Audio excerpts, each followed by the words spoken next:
అడిగారు. చాలామంది అడిగారు. సపోర్టింగ్ రోల్స్‌కైతే అడిగారు. బట్ నాకనిపించింది ఏంటంటే, I will not suit those roles అని. అంటే or impact. I will not be happy in it. Okay. అంటే నేను ఇంపాక్ట్ కోసం చూస్తున్నారా? మీరు ఇది అడిగారు కాబట్టి చెప్తున్నా. 'రామ్ గోపాల్ వర్మ' గారి 'attack' cinema is my last film. దాంట్లో సపోర్టింగ్ క్యారెక్టర్ చేశాను. సో 'రామ్ గోపాల్ వర్మ' గారు షూటింగ్ ఆల్మోస్ట్ ఒక 4, 5 డేస్ అయిపోయింది. He came to my vanity van. So వచ్చి, I want to tell my opinion about you Naveen అన్నారు. చెప్పండి సార్ అన్న. యూఆర్ గుడ్ లుకింగ్ గాయ్, ఆయన స్టైల్లో చెప్తారు కదా, you're good looking guy, but I don't think you should be working like this. You have a particular film for yourself, you work in that అన్నారని. అప్పటికి నా మైండ్లో కూడా అదే నాంతాను, ఇది కరెక్ట్ కాదు. I was not comfortable also. So అక్కడి నుంచి డిసైడ్ అయ్యాక సినిమా అనేది చేయటం లేదు, అసలు చేయకపోతే కంప్లీట్గా లేదు, ఏదైనా వస్తే మంచి సినిమా అంటే నాకు నచ్చేటట్టుగా ఉండి ఆడియన్స్కి నచ్చుతుంది అనుకుని చేసిన సినిమా అయితే చేద్దాం. సో గోయింగ్ ఫార్వర్డ్ ఎలా ఉండబోతుంది sir? Can't predict, will see. అప్పటికి ఇప్పటికి ఏంటంటే, ఇవాళ ఒక చిన్న అడ్వాంటేజ్ ఏంటంటే, ఇదివరకు అంటే హీరోలు సినిమాలకే వెళ్ళేవారు, ఎట్లయినా ఒక సినిమాకి వెళ్ళేవారు మినిమంగా. ఇప్పుడు ఏంటంటే కంటెంట్ ఉంటే సినిమాకి వెళ్తున్నారు, హీరోలు సినిమాలకి వెళ్తున్నారు, బట్ దాంట్లో కంటెంట్ లేకపోతే అయ్యినా లేకపోతే మామూలు సినిమాలైనా they are not almost avoid చేస్తున్నారు, ఓటీటీలో వస్తుందిలే అని. సో థియేటర్లో మంచి ఎక్స్పీరియన్స్ ఇచ్చే సినిమా ఉంటే ఇవాళకి కూడా I think they are coming to the theatres and they is no problem with that. రావట్లేదంటే ఆ కంటెంట్ ఏదో వాళ్ళకి కన్వే అవ్వట్లేదు అనేది అర్థం అవుతుంది. మరి అప్పుడు థింకింగ్ ఏముండేదంటే, రాంగ్ థింకింగ్ యాక్చువల్గా. అప్పటి వరకు మంచి సినిమాలు చేసి మంచి సినిమాలు రాకపోయేటప్పటికి ఏదో ఒకటి చేస్తూ ఉండాలనే ధోరణిలో వెళ్ళాం కొన్నేళ్ళు, అంటే ఈ చేస్తే మంచిది వస్తుందని. Okay. So that was a mistake. So ఇప్పుడు అది అట్లాంటివి చేయకూడదు, ఏదైనా సరే మనకు నచ్చిందే చేయాలన్నదే ఇప్పుడు తీసుకున్న నిర్ణయం. ప్రొడక్షన్ హౌస్ గురించి బాగా చెప్తున్నారు. ఇప్పుడున్న హీరోయిన్ కానీ రాశి సింగ్ కానీ అందరూ ప్రొడక్షన్ బాగా చెప్తున్నారు. నాన్నగారి దగ్గర నుంచి నిర్మాతగా మీరు నేర్చుకున్నది ఏంటి? నాన్నగారి దగ్గర నుంచి నేను నేర్చుకుంది ఏంటంటే, కమాండ్ ఆన్ ప్రొడక్షన్. ఏదైనా సరే మన దృష్టిలో నుంచే వెళ్ళాలనేది ఒకటి. నెక్స్ట్ ప్యాషనెట్గా మూవీకి పెట్టాల్సిందే, కాంప్రమైజ్ కాకుండా. ఇంకోటి, ఆయన ఎప్పుడు మంచి భోజనం పెట్టేవారు సినిమాల్లో. అవును, బాగా. సో అది కూడా మెయింటైన్ చేసాం, కొన్ని స్టాండర్డ్స్ అట్లా ఉండాలనేది. దర్శకుని చూస్తే అర్థమైపోతుంది. సో ఇట్లా ఒకటేంటంటే, ఆయన అంత గంభీరంగా ఉండను, but other than that rest is there. అంటే మీరు చేస్తున్నప్పుడు క్యారెక్టర్స్ కానీ ఎక్కువ ఫ్యామిలీస్కి దగ్గరగా ఎక్కువ సినిమాలు చేస్తారు, లవ్ స్టోరీస్ చేశారు. అయితే ఈ సినిమా ఫ్యామిలీస్కి ఉండే ఇంపార్టెంట్ ఏంటి? త్రిమూర్తుల క్యారెక్టర్ ఎట్లా ఉంటుందంటే, ఇట్స్ ఓపెన్ చేయటమే ఒక పెద్ద హీరో అట్లా ఉండదు. Very homely, very grounded, very ఒక సిచ్యువేషన్ నుంచి మధ్యలో నుంచి వెళ్ళే క్యారెక్టర్ లాగా ఉంటుంది యాజ్ టు స్టార్ట్ విత్. అది ఒక పాయింట్లో లాక్ అయి రేజ్ అవుతుంది. సో అట్లా, అండ్ విత్ ఫ్యామిలీ అట్మాస్ఫియర్లో రాశి కానీ, ఆ పాప పేరు ఊహ పాప కింద చేసింది. సో ఈ ఫ్యామిలీ అట్మాస్ఫియర్ అంటే చాలా హోమ్లీగా అందరికీ దగ్గరగా ఉండేదట్లే ఉంటుంది. ఈ త్రిమూర్తులు ఎందుకు ట్రాన్స్ఫర్ అవుతూ ఉంటాడు? త్రిమూర్తులు ట్రాన్స్ఫర్ ఎందుకు అవుతారు? ఎవరన్నా ఇప్పుడు మిమ్మల్ని ఇక్కడి నుంచి పంపించారని ఎందుకు పంపుతారు? నచ్చక. అంటే త్రిమూర్తులు చేసే పనులు పక్కన వాళ్ళకి నచ్చవు, త్రిమూర్తులు చేస్తాడు, అది ప్రాబ్లం. నా ఫీలింగ్ ఏంటంటే, ఇప్పటికిప్పుడు సెకండ్ సినిమా చేయటం అనేది అవ్వదు, ఈవెన్ ఇది సక్సెస్ అయినా కూడా. ఎందుకంటే నేను చాలా పర్టికులర్, ఇక్కడి నుంచి సినిమా అనేది అసలు ఆ జానర్ నచ్చాలి, ఆ ఎంటైర్ సెటప్ నచ్చాలి. అండ్ నాకేది కావాలో కూడా త్రిమూర్తులు వస్తే కానీ తెలియదు ఎవరికైనా, మేకర్స్కి కానీ ఆడియన్స్కి కానీ, వాట్ ఐఎమ్ ఎక్స్పెక్టింగ్ అనేది. సో సెకండ్ సినిమా గురించి ఇప్పుడప్పుడే ఉండదు అనుకుంటున్నా ప్రస్తావన. కాకపోతే ఇదివరకు మీరు సినిమాలు చేసినప్పుడు పర్టికులర్గా డిస్ట్రిబ్యూటర్లు, బయ్యర్లు వచ్చేసి అది చిన్నదో పెద్దదో ముందు కొనుక్కెళ్ళిపోయేవాళ్ళు, అక్కడే అంతవరకు బిజినెస్ ఎండ్ అయ్యేది. ఇప్పుడు అసలు బిజినెస్కి అసలు అంతమే లేదు. అసలు ఇన్ని రకాల బిజినెస్లు ఉన్నాయా లేదా అనేది మీకే ఒక క్వశ్చన్ మార్క్ ఉంటుంది.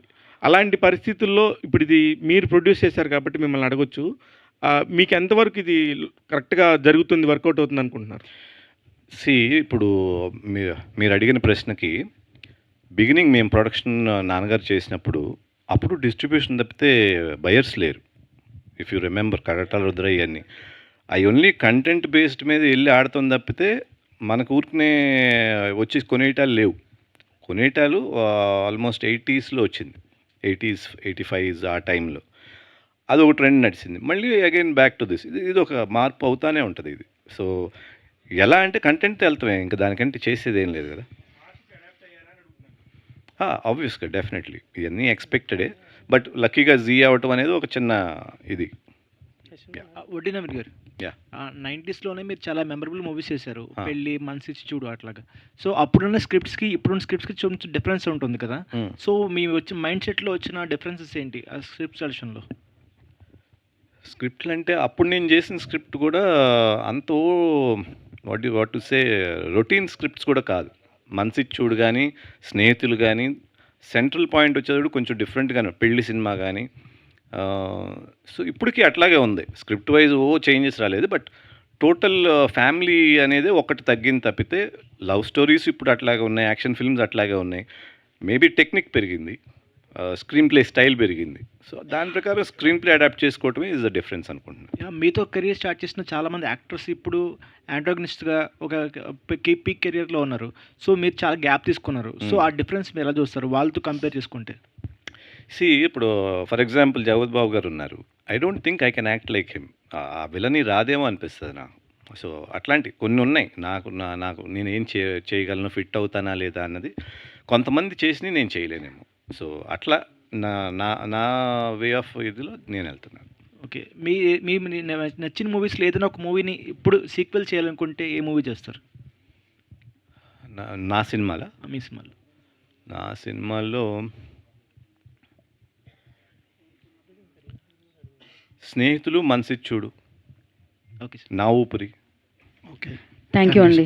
Thank you so much Shiva గారు, మీడియా. లాస్ట్ ఒక్క నిమిషం. ఒకటే శ్రీనివాస్ లేదు. గారు వాంట్స్ టు ఇందాక ఈ రెమ్యూనరేషన్ దాని మీద ఒకటి చెప్పేసి మీరు చేసినప్పుడు లవ్ ఫ్యామిలీ సినిమాలు చాలా వచ్చేవి. అవి మీకు చాలా సూటబుల్గా ఉండేవి. బాగా చేశారు కూడా, బాగా ఆడినాయి. మ్. ఇప్పుడు జనరేషన్ అంతా ఓటీటీ ఇన్ఫ్లుయెన్స్ ఎక్కువ ఉంది. సో ఇప్పుడు చేసే మీ సబ్జెక్టు మ్.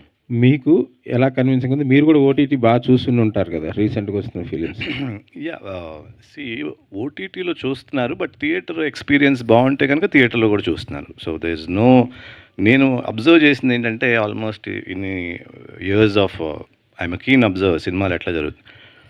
సినిమా అనేది నీళ్ళల్లో ఒక బుడగ లాంటిది. మంచి కంటెంట్ ఉంటే ఆ బుడగలాగా పైకి రాక తప్పదు, ఎట్లయినా వచ్చేస్తుంది అది. It's as simple as that. So మంచి కంటెంట్ అంటే ఎట్లా అంటే మనకు తెలియదు. అది మనం బెస్ట్ అనుకుని చేస్తే అది ఆడియన్కి రీచ్ అయితే, ఆడియన్కి నచ్చితే గ్యారంటీగా థియేటర్స్కి వస్తారు, ఓటీటీలో కూడా చూస్తారు. సో అదేం ప్రాబ్లం లేదు. నవీన్ గారు, ఐఎమ్ వెరీ హ్యాపీ మళ్ళీ కమ్ బ్యాక్ రావటం. Thank you. నాన్నగారి సినిమాకి నేను పిఆర్గా పనిచేశాను. మళ్ళీ మీ సినిమాలు 8 సినిమాలు చేశాను యా ఆఫ్టర్ 10 years తర్వాత. సో నాన్నగారి దగ్గర నుంచి ఇందాక ఈ ప్రొడక్షన్ హౌస్ గురించి బాగా చెప్తున్నారు. ఇప్పుడున్న హీరోయిన్ కానీ, రాశి సింగ్ కానీ అందరూ ప్రొడక్షన్ హౌస్ బాగా చెప్తున్నారు. నాన్నగారి దగ్గర నుంచి నిర్మాతగా మీరు నేర్చుకున్నది ఏంటి? నాన్నగారి దగ్గర నుంచి నేను నేర్చుకుంది ఏంటంటే కమాండ్ ఆన్ ప్రొడక్షన్. ఏదైనా సరే మన దృష్టిలో నుంచే వెళ్ళాలనేది ఒకటి. నెక్స్ట్ ప్యాషనెట్గా మూవీకి పెట్టాల్సిందే కాంప్రమైజ్ కాకుండా. ఇంకోటి ఆయన ఎప్పుడు మంచి భోజనం పెట్టేవారు సినిమాల్లో. అవును, బాగా. సో అది కూడా మెయింటైన్ చేసాం. కొన్ని స్టాండర్డ్స్ అట్లా ఉండాలనేది. దర్శకుని చూస్తే అర్థమైపోతుంది. సో ఇట్లా ఒకటేంటంటే ఆయన అంత గంభీరంగా ఉండను, but other than that rest is there. అంటే మీరు చేస్తున్నప్పుడు క్యారెక్టర్స్ కానీ ఎక్కువ ఫ్యామిలీస్కి దగ్గరగా ఎక్కువ సినిమాలు చేస్తారు, లవ్ స్టోరీస్ చేశారు. అయితే ఈ సినిమా ఫ్యామిలీస్కి ఉండే ఇంపార్టెంట్ ఏంటి? త్రిమూర్తుల క్యారెక్టర్ ఎట్లా ఉంటుందంటే, ఇట్స్ ఓపెన్ చేయడమే ఒక పెద్ద హీరో అట్లా ఉండదు. Very homely, very grounded, very ఒక సిచ్యువేషన్ నుంచి మధ్యలో నుంచి వెళ్ళే క్యారెక్టర్ లాగా ఉంటుంది టు స్టార్ట్ విత్. అది ఒక పాయింట్లో లాక్ అయి రేజ్ అవుతుంది. సో అట్లా అండ్ విత్ ఫ్యామిలీ అట్మాస్ఫియర్లో రాశి కానీ ఆ పాప పేరు ఊహ పాప కింద చేసింది. సో ఈ ఫ్యామిలీ అట్మాస్ఫియర్ అంటే చాలా హోమ్లీగా అందరికీ దగ్గరగా ఉండేటట్లే ఉంటుంది. ఈ త్రిమూర్తులు ఎందుకు ట్రాన్స్ఫర్ అవుతూ ఉంటాడు? త్రిమూర్తులు ట్రాన్స్ఫర్ ఎందుకు అవుతారు? ఎవరన్నా ఇప్పుడు మిమ్మల్ని ఇక్కడి నుంచి పంపించారని ఎందుకు పంపుతారు? నచ్చక. అంటే త్రిమూర్తులు చేసే పనులు పక్కన వాళ్ళకి నచ్చవు. త్రిమూర్తులు చేసేది చేస్తాడు, అది ప్రాబ్లం.